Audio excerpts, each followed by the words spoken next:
अस्सलाम वालेकुम।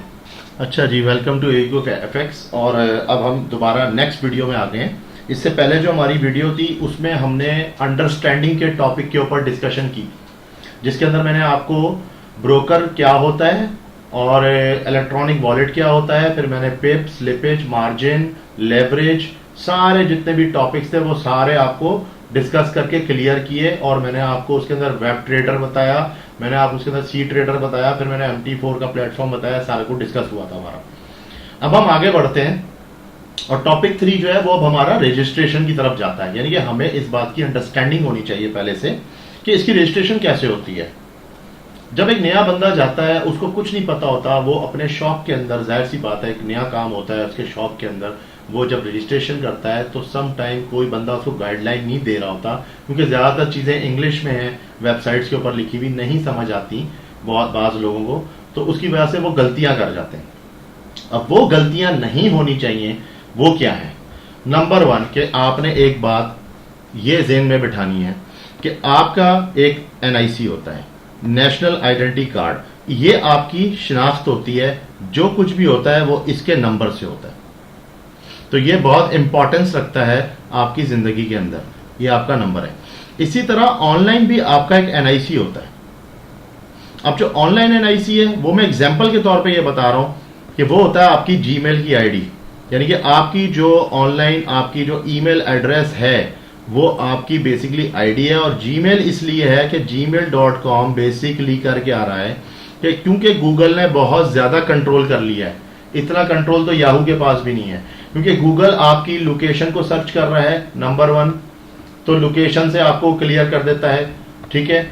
और नंबर 2 वो आपको आपके मोबाइल नंबर से लोकेट करता है, तो आपका उसको मोबाइल नंबर भी पता लग गया कि आपका सेल नंबर क्या है, ठीक हो गया। नंबर 3 कि आप मिसाल के तौर पे अब जैसा आप कराची में रहते हैं तो आपका जो शनाख्ती कार्ड है, कोई भी आप काम करते हैं कोई भी, तो आप देखें कितनी भी वेबसाइट है वो ऑथेंटिकेट करने के लिए वो कहती हैं अपने अकाउंट से लॉगिन हो, और वहां पे अक्सर 2 ज्यादा अकाउंट नजर आ रहे होते हैं, एक फेसबुक का और दूसरा जीमेल का। अच्छा, आपने इसमें क्या करना है, जो मेरी रेकमेंडेशन है कि आप अपने आप को अगर जाहिर भी करते हैं फॉरेक्स के मामले में, क्योंकि देखिए पैसों का मामला है, तो आपने जीमेल को मुंतखब करना है और आपने ईमेल एड्रेस को मुंतखब करना है, ख्वाह वो कोई भी हो, लेकिन ईमेल एड्रेस नंबर 1। इससे तो हो गई आपकी शनाख्त। जब आप रजिस्ट्रेशन फॉर्म के लिए जाते हैं किसी भी ब्रोकर में, अब ये XYZ कोई भी ब्रोकर है मिसाल के तौर पे, तो वो ब्रोकर की डिमांड क्या होती है आपसे कि आप एक सिंपल एक काम करें, ये हमारी पेशकश है कि हम $10 पे अकाउंट खोल के दे रहे हैं, हम $50 पे खोल के दे रहे हैं, या हम 1 2 3 का बोनस जैसा FBS वाले ले रहे हैं, ठीक है, और बहुत से हैं इसके अलावा। तो आपने क्या करना है कि ये जो भी कोई ब्रोकर है, आपने सबसे पहले ये चेक करना है कि आपको पता चाहिए इसका विड्रॉवल कब आएगा। नंबर 1, आप फॉरेक्स में कमाने जा रहे हैं, पहली प्रायोरिटी ये है कि विड्रॉवल कब होगा। जिस ब्रोकर से भी बात करनी है, पहली बात ये करनी है कि विड्रॉ कब होगा, नेक्स्ट बात तो अगली बात में होगी। अच्छा, अब वो विड्रॉ उन्होंने उसके अंदर मेंशन किए हुए हैं। असूल क्या कहता है इस वक्त का, जो 2019 का तो मुझे नहीं पता अब नया क्या रूल आ जाएगा, लेकिन पिछले 2017 से लेके 18 तक का जो रूल था, वो पॉलिसी ये थी कि जिस वे से पेमेंट आई है ब्रोकर को, मिसाल के तौर पे ये वे है पेमेंट का, ये ब्रोकर है, आपने काम किया जो कुछ भी किया, अब ये इसका पे आउट है। अगर मिसाल के तौर पे आपने स्क्रिल किया है $100 का, और आपने $100 की जगह 120 बना लिए, तो स्क्रिल में ही पहले $100 डाले जाएंगे पे आउट में, और बाकी के जो $20 है वो अगर आप कहते हैं स्क्रिल में डालने तो स्क्रिल में डालेंगे, नहीं तो अदरवाइज वो $20 फिर आपके बैंक में डाले जाएंगे, ठीक है। ये होता है बेसिक रूल इनका ब्रोकरों का। और नेक्स्ट ऑप्शन और भी वो पेमेंट मेथड देते हैं। फिर ऑक्टाफेक्स आया, तो ऑक्टाफेक्स ने पाकिस्तान के अंदर ये किया कि लोकल डिपॉजिटिंग शुरू कर दी और लोकल विड्रॉवल आप कर सकते हैं, तो उससे भी बड़ा एक बदलाव आया और बहुत अच्छा हुआ कि स्क्रिल से थोड़ी सी जान छूटी है लोगों की। तो दूसरा मेथड क्रेडिट कार्ड का है। क्रेडिट कार्ड से अगर आप करते हैं पेमेंट, तो अगर आपका डिपॉजिट क्रेडिट कार्ड से हो रहा है, सही है, अब ये आपका डिपॉजिट है और ये आपका विड्रॉ है, ठीक है, ये आपका विड्रॉ है। मैं शॉर्ट फॉर्म में लिख देता हूँ कि वीडियोस का भी बड़ा ख्याल रखना है कि कोर्स कंप्लीट करना है तो साथ साथ छोटी मूवीज बने। तो डिपॉजिट है। अब आपने क्या किया, मिसाल के तौर पर क्रेडिट कार्ड से आपने डाले जी $100, ठीक है। $100 का आपने क्या किया, लॉस हो गया, आपको लॉस हुआ, आपने इसमें से बचे $20। तो $20 आपने अब विड्रॉ करने लगे तो उन्होंने कहा जी ये $20 आपके क्रेडिट कार्ड में ही हम वापस डालेंगे, भले हम इसके लिए 6 दिन लेंगे 3 दिन लेंगे, ये डिपेंड करता है, हर ब्रोकर का अपना अपना स्टाइल है पेमेंट का। क्योंकि मसला ये है, कोई ब्रोकर आपके एशिया का होता है, कोई ब्रोकर एशिया से बाहर का होता है, कोई यूरोपियन साइड का होता है, तो फिर उनको उस हिसाब से चैनल से थ्रू जब पेमेंट आती है या वायर होती है तो उसमें टाइम लगता है। अब ये जो $20 थे, अब असल बात आने वाली है। आपने क्रेडिट कार्ड से फिर दोबारा डाले $50, ठीक हो गया। $50 से आपने कमा लिए $100।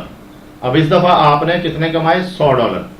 तो ये $100 में से अब आप कहते हैं कि मुझे आप भाई ये मैंने कमा लिया, मुझे स्क्रिल दे दें, शुक्र है मेरा पिछला 50 तो निकला है, मेरा तकरीबन 80 का लॉस हो गया था, ठीक हो गया, और मुझे खाली 20 ही मिले थे। अब होगा ये कि आपने 20 मिले थे तो 80 यहां रहते थे क्रेडिट कार्ड में, इसी क्रेडिट कार्ड में ये दोबारा पेमेंट जाएगी 100 की नहीं, सिर्फ 80 की। 80 की पेमेंट इधर जाएगी और बाकी जो 20 बचेगा फिर वो नेक्स्ट ऑप्शन देगा ब्रोकर के, अब आप इसको स्क्रिल कर लें या फिर सेकंड मेथड उठाएं। तो ये ज़हन में रखें कि इनकी जो पे आउट होते हैं उनके फिर मेथड उसी स्टाइल से होते हैं। ये शुरू में आपको लगता है, उसके बाद सीक्वेंस बन जाता है। जब एक इंसान कंसिस्टेंसी से अपना काम कर रहा होता है फिर ऑटोमेटिकली, अब ऐसा मेरा इस वक्त बैंक के साथ सिलसिला चल रहा है, तो ना तो मेरा स्किल के साथ है ना किसी और के साथ। लेकिन जब मैंने शुरू किया था तो नंबर 1 स्टेज मेरी OctaFX के साथ स्टार्ट हुई, अभी रिसेंटली बीच में मैंने ब्रोकर चेंज किया तो उसके अंदर मैंने ये किया कि क्रेडिट कार्ड यूज किया। तो पहली पेमेंट तो उन्होंने क्रेडिट कार्ड की, ठीक है, ये हो गई क्रेडिट कार्ड की। सेकंड पेमेंट मैंने उन्होंने कहा कि जी अब वो फिर मेरा जो है प्रॉफिट आया, अब वो प्रॉफिट में जब बात आई तो वो उन्होंने कहा स्क्रिल करेंगे, चलो यार स्क्रिल कर दो।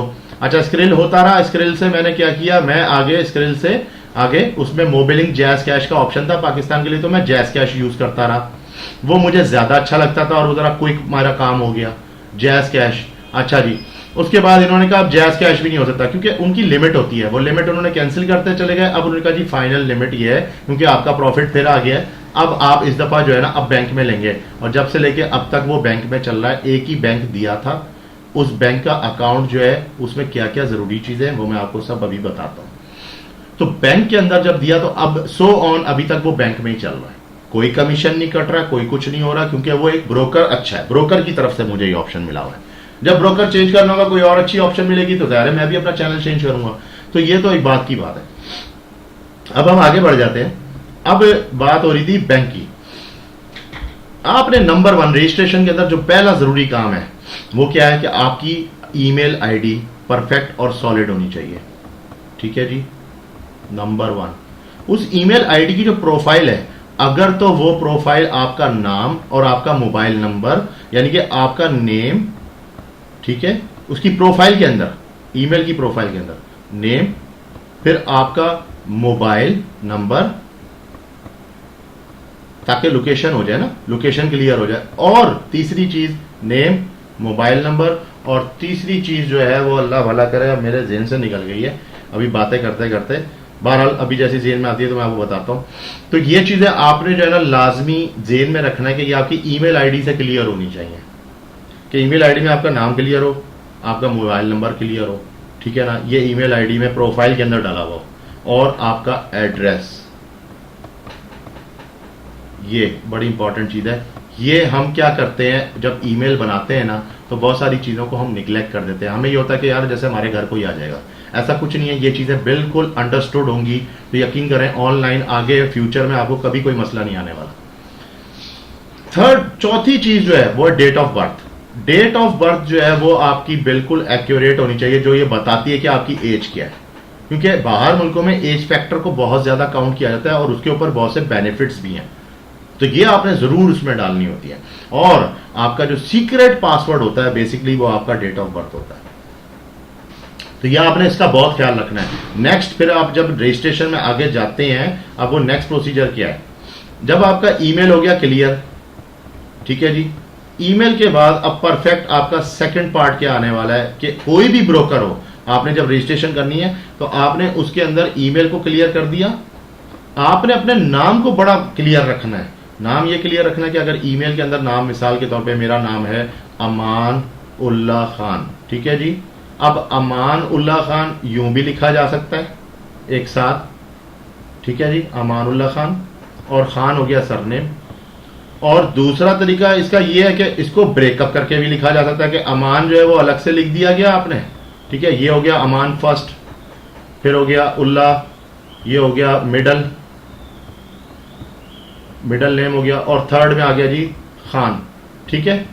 तो कहने का मकसद यह है कि अगर ये आपके डॉक्यूमेंट, क्योंकि अब आपसे आगे क्या बात होने जा रही है, जब आप ये डाल देते हैं, अपना ईमेल डाल देते हैं, ईमेल के अंदर ये चीज आपकी वेरीफाइड होनी चाहिए। ये चीज सेकंड क्या होगी वेरीफाई, कि अब आपसे वो एड्रेस मांगेगा, तो जो आपने एड्रेस डालना है वो एड्रेस वो वाला डालना है कि जो भी डॉक्यूमेंट, देखें डॉक्यूमेंट के प्रूफ देने पड़ेंगे आपको, तो एड्रेस जो है वो आपका वो वाला हो जो बिल्कुल क्लियर हो और सामने अगर बंदा उसको देख सके तो आराम से उसको वेरीफाई कर सके।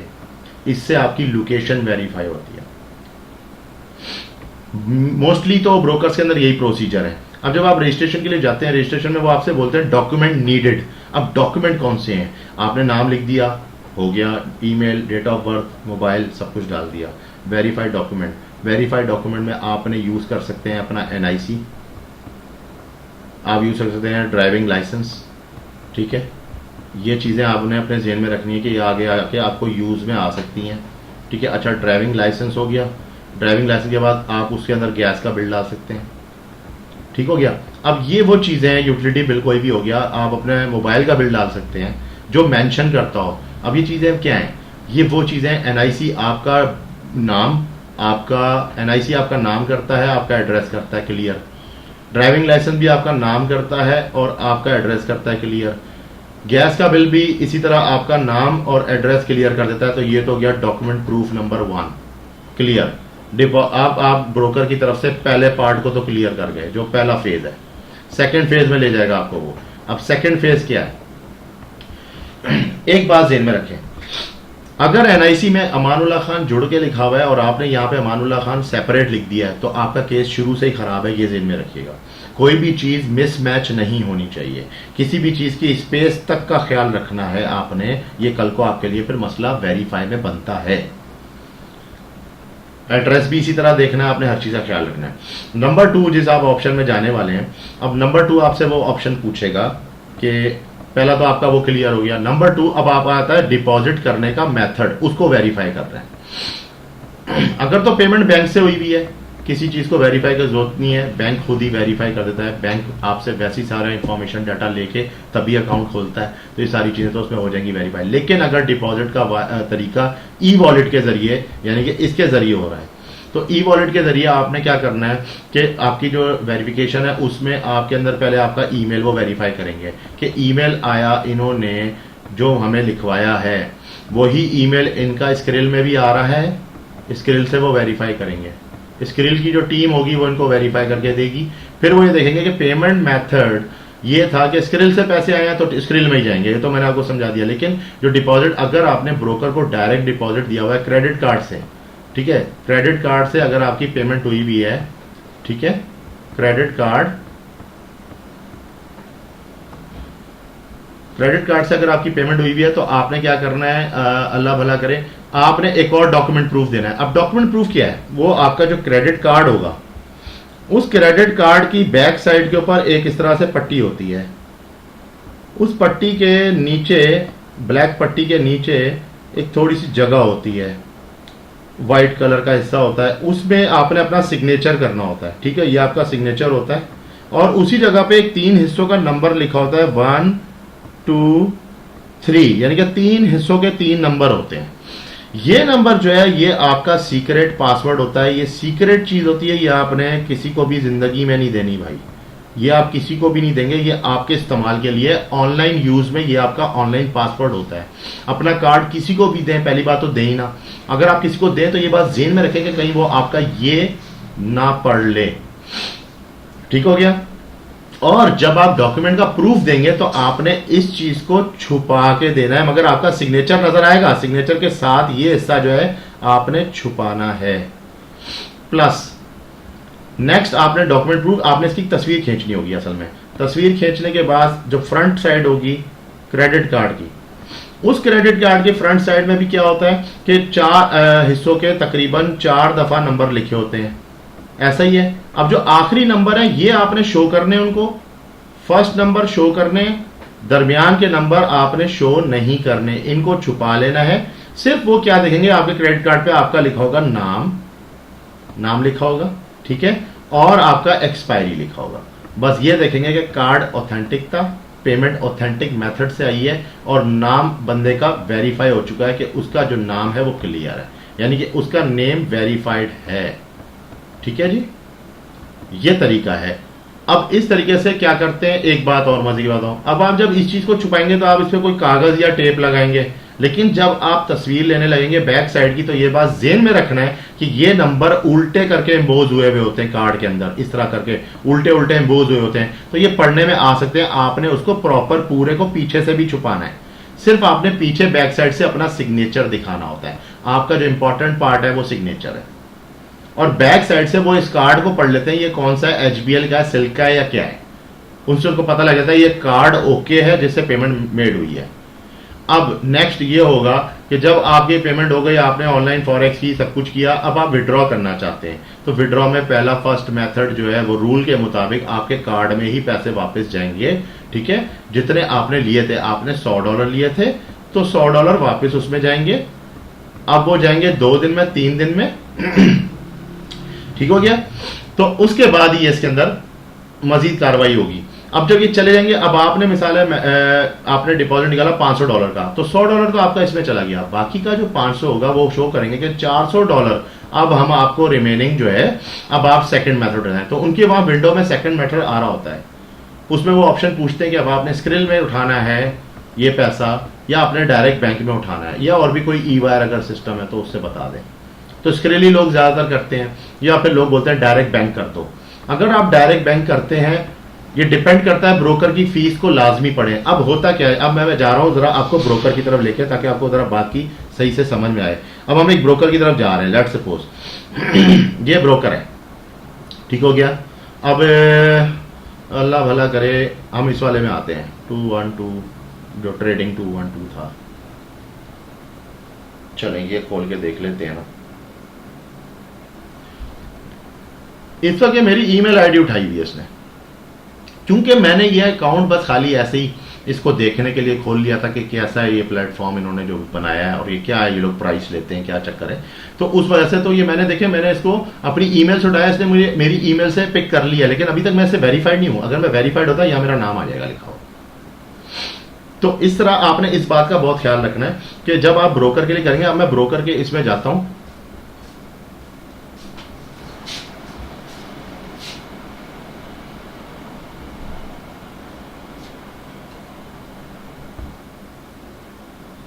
अच्छा जी, वीडियो मैंने पॉज इसलिए की थी कि प्रॉब्लम ये कि नेट फिर स्लो होता है, तो मैंने इसका टाइम बचाया था। अब ये मैंने skrill.com खोली है। अब यहां पे देखते हैं कि रजिस्ट्रेशन का तरीकेकार क्या है। जब हम रजिस्ट्रेशन को क्लिक करते हैं तो ये क्या खोलता है। इस बात को ध्यान में रखें कि रजिस्ट्रेशन में आपका नाम, जो बातें मैं आपको सारी पॉइंट आउट करा रहा हूं, ये सब क्लियर होनी चाहिए। देखें, ट्रेडिंग एक ऐसा मरहला है कि इसके अंदर हर्डल नहीं होनी चाहिए। अगर आप हर्डल करेंगे तो आप असल में इमोशनली वीक हो जाते हैं। जब आप इमोशनली वीक होते हैं, एक तरफ आप ट्रेडिंग कर रहे हैं, दूसरी तरफ आपको ये टेंशन है कि आपके पैसे नहीं आ रहे, तो इस तरह तो काम नहीं बनेगा। तो बिल्कुल रिलैक्स होके सारे काम, ये काम जरूरी है। अब जैसा मिसाल के तौर पे ये 3 पॉइंट इन्होंने दिए कि पे online, send and receive money और प्रीपेड मास्टर कार्ड। अब मैं अपना स्क्रिल तो नहीं शो कर सकता, ना ही मैं अपना कोई इस वक्त जो है ऑनलाइन कोई भी मैं अपना जो रियल अकाउंट है वो शो नहीं कर सकता, ठीक है। तो उसके लिए माजरत, लेकिन मसला ये है कि ये आप इसको यूं भी समझ सकते हैं कि जैसे ये 3 पॉइंट वेरिफिकेशन के पॉइंट्स हैं, तो स्क्रिल ने कुछ रूल्स चेंज किए हैं। वो स्क्रिल ने रूल क्या चेंज किए हैं कि आपने देखें, इसमें रजिस्टर के अंदर ये कहता है पहले तो आप अपना नाम कंप्लीट, सरनेम, फिर ईमेल, वही बात आ गई। और पासवर्ड। अच्छा, पासवर्ड आपने क्या ख्याल करना है? पासवर्ड अब मैं आपको बताता हूँ आपने बनाना कैसे। एक कैपिटल का एक पासवर्ड लिया, एक न्यूमेरिक डाला, फिर एक स्मॉल का ले लिया, सही है, फिर आपने एक न्यूमेरिक डाला, फिर आपने दो जो है वो बड़े कैपिटल ले लिए। तो इस तरह करके आपने एक पासवर्ड डिजाइन करना है और फिर अपने ट्रेडिंग कैरियर में उसी पासवर्ड पे चलना है। उसकी वजह यह है कि आप ये बात ज़हन में रखें कि जब आपकी पेमेंट चलती है, यहां से चली, तो ये बीच में एक चैनल होता है पाकिस्तान और उस मुल्क के दरमियान में जो आपको पेमेंट ट्रांसफर करता है आगे, और हैकर्स हमेशा वहीं घुसते हैं उस पार्ट के अंदर। तो अब मसला ये है कि आपकी जो इंफॉर्मेशन होती हैं प्रोसीजर की, मिसाल के तौर पर एक ब्रोकर है, अब ब्रोकर कहता है जी कितने पैसे चाहिए, मैंने बोला जी मुझे $200 निकाल दे, ठीक है। उसके अंदर मैं उसके ऑप्शन में जब नीचे जाऊंगा तो वो मुझसे बोलता है ठीक है आपका $200 इतना पाकिस्तानी बनता है, ये बैंक अकाउंट में मैं डाल रहा हूं, ये बैंक अकाउंट है, ये आपकी पेमेंट है। यहां पे अब आप अपना जो है 4 हिस्सों का नंबर डालें। ये वो नंबर होता है जो ब्रोकर अकाउंट बनाते वक्त आपकी एक पिन देगा आपको। तो इनके अंदर पिन का बहुत ख्याल रखते हैं। पासवर्ड एक अलग चीज है और पिन एक अलग चीज है। पिन हमेशा 4 हिस्सों के न्यूमेरिक्स होंगे, 4 हिस्सों के न्यूमेरिक्स पे एक पिन बनता है। ये पिन आप चाहे जैस कैश का मोबाइल अकाउंट खोलें उसकी मोबाइल एप्लीकेशन में बनेगा, चाहे आप स्क्रिल खोलें उसमें बनेगा, चाहे आप इसको ब्रोकर के अकाउंट को रखें तो भी पेमेंट को फाइनल प्रोसीड करने के लिए वो आपसे ये जरूर मांगेगा। लेट सपोज आप कहते हैं ये मेरे पास नहीं है, तो वो नेक्स्ट ऑप्शन आपको देता है कि डेट ऑफ बर्थ बता दो। इसलिए ये कह रहा हूं कि आपने जो है पासवर्ड का बहुत ख्याल रखना है कि हैकर्स बड़ी इजीली ये चीजें रिट्रीव कर लेते हैं आपसे, ठीक है। आपको नहीं पता होता, अचानक से आपको एकदम से मेल आएगी। अब वो आजकल इंटरनेट से बहुत सारी मेलें आती हैं। एक मेल आएगी, उसमें आएगा कि जी आपका इनाम निकला है फलाना फलाना क्रेडिट कार्ड से, ये यूं है वो है, फॉर्म भरने के लिए ये चीजें डाल दें, नाम पता एड्रेस डेट ऑफ बर्थ ये वो। अब वो तरीके से उन्होंने ये चीज तो निकाल ली ना आपसे, आपने उल्टा उसको लिख के सेंड कर दिया, हैकर को ये मिल गया, हैकर ने अपनी कार्रवाई कर दी। तो ये बात बड़े ज़हन में अपने आपने रखनी है कि ये 2-4 चीजों का बहुत ख्याल रखना है जब आप रजिस्ट्रेशन फॉर्म बना रहे होंगे। पिन के बाद एक नई चीज जो स्क्रिल ने मुतारफ की, बहुत अच्छी चीज है, लोगों को बुरी लगती है लेकिन मुझे सही लगी है।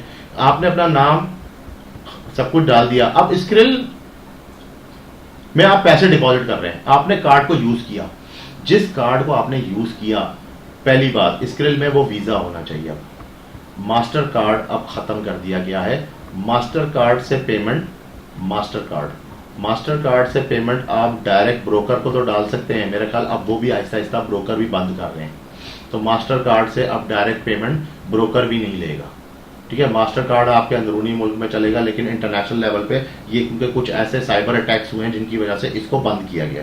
लेकिन वीजा जो है, वीजा की जो है सर्टिफिकेशन बहुत हैवी है, तो इसलिए अभी तक वीजा चल रहा है। वीजा अगर आप डालते हैं स्क्रिल में, स्क्रिल आपके पैसे लेगा, ठीक है जी, और ब्रोकर को आगे सेंड कर देगा, मगर मास्टर कार्ड पे रोक देगा। मास्टर कार्ड पे ब्रोकर भी आके बोलेगा कि बस जी मैं ये मास्टर कार्ड पे काम नहीं कर सकता। नेक्स्ट वो क्या करेगा, जब वो ये प्रोसीजर करेगा, वो प्रोसीजर करने के बाद वो बोलेगा पहले एक अमाउंट मैं आपके कार्ड से डिडक्ट कर रहा हूं। अच्छा, वो अमाउंट कुछ भी हो सकती है।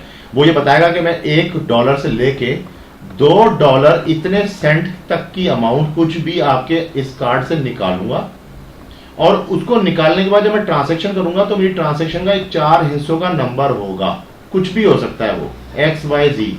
वो 4 हिस्सों का नंबर जब आपका बिल है, या तो वो बिल बन के आए क्रेडिट कार्ड का, या आप ऑनलाइन बैंक में फोन करें और उनको बोले जी ये बताएं अभी मेरी को ट्रांजैक्शन हुई है। अगर वो कहते हैं जी हाँ आपकी एक ट्रांजैक्शन हुई है, और जो ट्रांजैक्शन आपकी हुई है वो उसके अंदर ये जो है क्या कहते हैं इतने 280 सेंट जी चार्ज हुए हैं skrill.com की तरफ से, तो आप पूछेंगे कि उसके साथ का जो नंबर है वो बताइए कि 4 हिस्सों का नंबर कौन सा है। जब आप ये 4 हिस्सों का नंबर बता देंगे तो वो आपको कंफर्म हो जाएगा। अब आप जाएंगे स्क्रिल के पेज पे, तो स्क्रिल के पेज पे आप उसको बोलेंगे कि मेरा ये जो कार्ड है इसको वेरीफाई करें, जिससे आपने पेमेंट डाली होगी। मजे की बात ये है कि स्क्रिल पहले पैसे ले लेगा, डिपॉजिट आपसे डिपॉजिट लिया उसने, मिसाल के तौर पे आपने डिपॉजिट कर दिया, उस वक्त तो ये कुछ नहीं बोला। जब पैसे आगे डालने होंगे तो ये बोलेगा पहले अपने इस कार्ड को वेरीफाई करवा लें। और वेरीफाई करने का तरीका ये है कि आपने ये जो 4 हिस्से जो भी आपका बैंक वाले बताएंगे कि ट्रांजैक्शन हुई है, इसके आगे मिसाल के तौर पे ये 444 नंबर आ रहा है, 4 दफा 4 आ रहा है, तो आपने इनको वहां लिखना है। वहां पे आप जब ये लिखेंगे 4 नंबर, तो आपको नजर आएगा आपके स्क्रिल के डैशबोर्ड में वो कार्ड वेरीफाई होके उस पर लिखा हुआ होगा प्राइमरी। प्राइमरी मीन्स कि अब ये प्राइमरी एक सेकेंडरी कार्ड होता है, एक प्राइमरी, ये मेन कार्ड आपका वेरीफाई हो गया। आप इस तरह के स्क्रिल के अंदर 8-10 कार्ड भी ऐड कर सकते हैं, इशू कोई नहीं है। पर जो रूल्स है वो मैंने बता दिए। नंबर 1 वीजा होना चाहिए। नंबर 2 के आपकी जो पेमेंट मेथड है उसमें जब आपको वेरीफाई कर लेगा, फिर आपने कभी उसको वेरिफिकेशन से हटाना नहीं है। अगर आप हटाएंगे नेक्स्ट टाइम आपको फिर पेमेंट की जरूरत पड़ी तो आपको दोबारा से वेरीफाई करना पड़ेगा पूरा प्रोसीजर, और फिर इसमें 3-4 दिन लग सकते हैं। उसके बाद आप खुल के जो है स्क्रिल पे काम कर सकते हैं। तो ये तरीका है, और ये चीज मैंने आपको स्क्रिल से क्लियर कर दी। अब आप आ जाए ब्रोकर की तरफ, क्योंकि वीडियो अब तकरीबन 25 मिनट की हो चुकी है, तो मुझे इस बात का ख्याल रखना है कि कोर्स के अंदर तकरीबन 30 मिनट तक की वीडियो होनी चाहिए। अच्छा जी, अब हम आ जाते हैं फटाफट, ये मैं इसको थोड़ा सा पॉज करता हूं ताकि मैं फौरन ब्रोकर का पेज खोलूं। अच्छा जी, अब ये हम इधर आ गए हैं एक्सएम के अंदर। एक्सएम का हमने एक ब्रोकर का अकाउंट खोला है, उसमें जी अब मैं इसमें एक लॉग मुझे ओपन कर दें, मुझे एक डेमो अकाउंट बनाना है। अब देखिए इसमें 2-3 बातें हैं। तो ये फ्रंट पेज दे रहा है ना, इसमें जो एग्जिस्टिंग अकाउंट है ना, जिस किसी का भी MT4 या MT5 का रियल अकाउंट होगा, वो अपना एक लॉगिन नंबर यहाँ पे डालेगा, जो कि मैं आगे फर्दर वीडियो में आपको बताऊंगा। वो लॉगिन नंबर यहाँ डालेगा और साथ में इसका पासवर्ड डालेगा। ये पासवर्ड डालने के बाद आप इसको लॉगिन कर देंगे तो आप अपने उस डैशबोर्ड में आ जाएंगे जो कि आपको इन्होंने मुहैया किया होगा सिर्फ डिपॉजिट, विड्रॉ और मुख्तलिफ फीचर्स को एक्टिव करने के लिए। ट्रेडिंग आप इनके प्लेटफॉर्म में करेंगे, वो प्लेटफॉर्म अलग चीज है जो मैं आपको दिखा चुका हूँ। प्लेटफॉर्म बिल्कुल एक डिफरेंट चीज होती है। प्लेटफॉर्म जो है वो आपको इस तरह से पूरा सॉफ्टवेयर मिलेगा, आप इस पे काम करेंगे, ट्रेडिंग इस पे होगी, लेकिन आपका जो है साथ में जो पैसों का मामला है, सारी चीजें वो सब आपके डैशबोर्ड पे होता है हमेशा। आपने यहाँ से ओपन अकाउंट का बोलना है जी, डेमो का अकाउंट मैं बनाना चाह रहा हूँ। ये अब देखते हैं कि नेट असल में बहुत स्लो चल रहा है। इधर आ गए। अब इस पे जब ये पेज खुला तो हमने देखा कि डेमो अकाउंट ना, अब इसी तरह रियल का भी होता है। फर्क सिर्फ इतना होता है कि एंट्री सारी वही होंगी, सिर्फ और सिर्फ डेमो और रियल का फर्क होता है। आपने देखे इसके अंदर वही आ गया ऑप्शन कि मैं अब इस पे लेके आता हूँ आपको। ये देखें जी, फर्स्ट नेम उसी तरह, कोशिश करें स्क्रिल वाला हो, सब कुछ वही सेम होना चाहिए।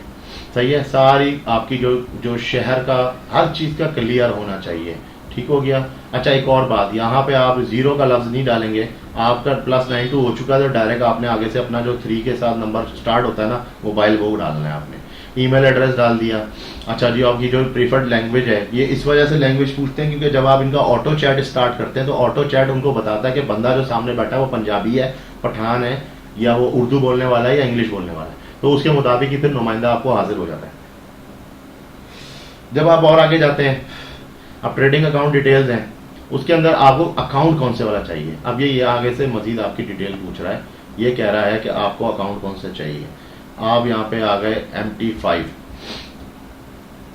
प्लेटफॉर्म, MT5 है तो MT5 प्लेटफॉर्म के अंदर अगर मैं क्लिक करता हूँ तो ये कहता है MT4 भी है, मगर देखें इसके अंदर MT4 वाला जो है उसके अंदर सिर्फ और सिर्फ इक्विटी है, इंडाइसिस, मेटल्स और एनर्जीज की।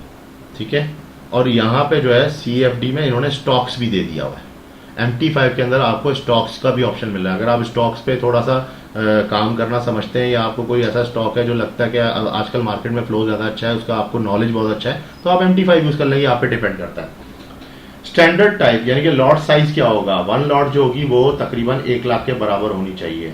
अगर हम इसको खोलें तो ये नीचे आ जाती है कि 1 लॉट स्टैंडर्ड जो है वो तकरीबन 1 लाख के बराबर है, और अल्ट्रा लो स्टैंडर्ड जो है उसके अंदर भी 1 लॉट 1 लाख के बराबर ही है। तो उन्होंने कहा हमारे जो स्टैंडर्ड लॉट के 2 साइज हैं, अल्ट्रा लो स्टैंडर्ड और एक हाई स्टैंडर्ड, दोनों में साइज एक ही है।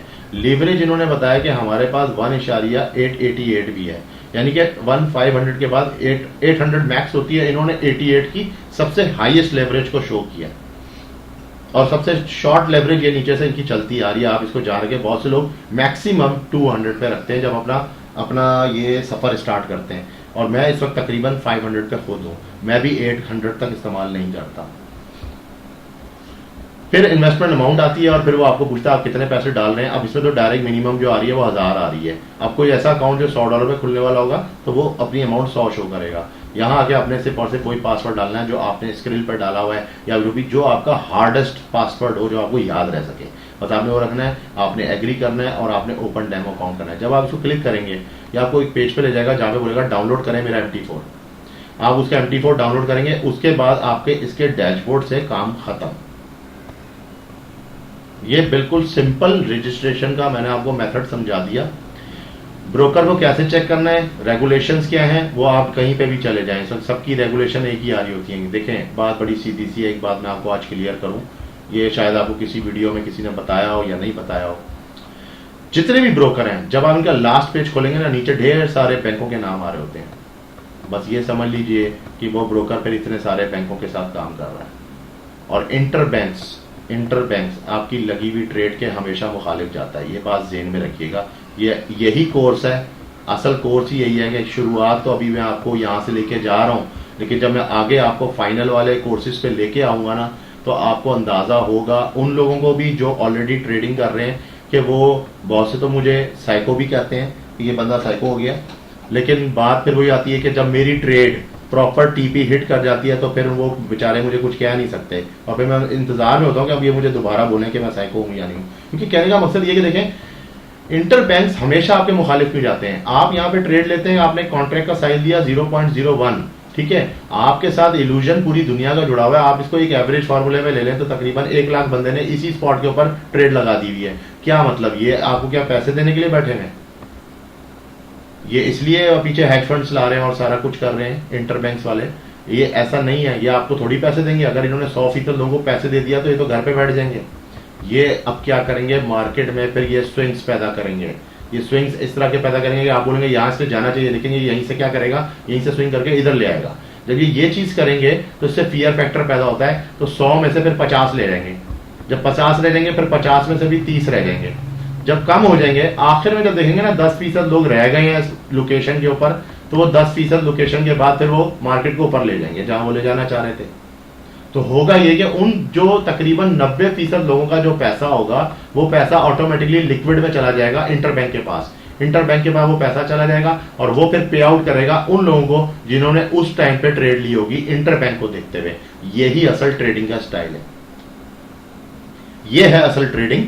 बाकी तो जितनी भी चीजें आपको YouTube पे और ये जितनी वीडियोस बनी हुई हैं और इतने सारे आपको मेंटर मिलेंगे, और मैं इन सब में बहुत छोटा इंसान हूँ। ये सारे बहुत बड़े बड़े लोग हैं, बड़े नामी गिरामी लोग हैं, इनके अकाउंट तकरीबन 4-4, 5-5, 6-6 साल पुराने हैं। मेरा अकाउंट 2012 का अकाउंट है यूट्यूब के साथ। और आप देख लें मेरे सब्सक्राइबर कितने हैं, क्योंकि मैंने किसी चीज़ पर जोर नहीं दिया। मैं अपनी ट्रेडिंग करता हूँ, अपने काम से काम रखता हूँ। ये क्योंकि अब डिमांड बहुत बड़ी थी, मेरे ग्रुप में लड़के बहुत ज़्यादा हो गए हैं पाकिस्तानी, तो मुझे उनके हिसाब से अब ये सारी चीज़ें करनी पड़ रही हैं। क्योंकि एक एक चीज़ को मैं अब एक एक बंदे को तो नहीं टाइम दे सकता, मैं वीडियो बना के उसको पेश कर सकता हूँ। तो ये बात, ये आगे की बहुत, ये मास्टरिंग कोर्स है। ये वो कोर्स मैं आपको कराऊंगा जो आप खुद जब करके आप अपने अंदर एक बहुत बड़ा बदलाव देखेंगे। उन लोगों को कह रहा हूँ जो ऑलरेडी सब ट्रेडिंग करते हैं, वो खुद अपने अंदर एक बहुत बड़ा बदलाव देखेंगे। आपका फियर फैक्टर मैं बिल्कुल जीरो कर दूंगा इंशाल्लाह ताला। और जब आप वो जीरो पे रख के काम करेंगे ना, तो आप हंस हंस के काम किया करेंगे, और सामने वाले बोलेंगे कि नहीं तुम बेवकूफ हो, तुमने सेल ले लिया, ये बाय जा रहा है। तो आप बोलेंगे तुम्हें नजर आ रहा है बाय, मगर ये थोड़ी देर में अभी सेल होने वाला है, अभी स्विंग आने वाला है। क्योंकि आपको पता होगा कि मार्केट मेकर क्या कर रहा है। ठीक है, तो ये बात तो हो गई एक तरफ। अब ये खैर टॉपिक से हटके बात हो जाती है। अब हम इस वीडियो को यहीं पे क्लोज करते हैं। हमने आपसे सारी जो रजिस्ट्रेशन की टॉपिक पे जितनी भी डिस्कशन थी वो कर ली। अब जो नेक्स्ट टॉपिक हमारा आएगा इंशाअल्लाह ताला, उसके अंदर हम आपको मजीद लेवल पे ले जाते जाएंगे। आहिस्ता आहिस्ता आपका लेवल जो है, पहले अब देखें, अभी आप बिगिनिंग में बेसिक चीज़ों को सीख रहे हैं। जब आप ये सारी चीज़ों को समझ लेंगे ना कि हाँ भाई मैं आया फॉरेक्स के काम के काबिल भी हूँ या नहीं हूँ, यानी कि मैं इतना टाइम दे सकता हूँ, क्या मैं इन सारी चीज़ों को पूरा कर सकता हूँ, क्या मेरे डॉक्यूमेंट इस मामला के मुताबिक पूरे हैं, ये सारी चीज़ें अब आपके सारे सवाल खत्म हो गए। वीडियो देखने के बाद आपको पहले ही पता लग गया कि फॉरेक्स में जाने से पहले आपको क्या चीज़ों की जरूरत पड़ती है। तो ये बात अपने ज़हन में रखें, और इंशाल्लाह फिर हम मिलते हैं नेक्स्ट वीडियो में। अल्लाह हाफिज़।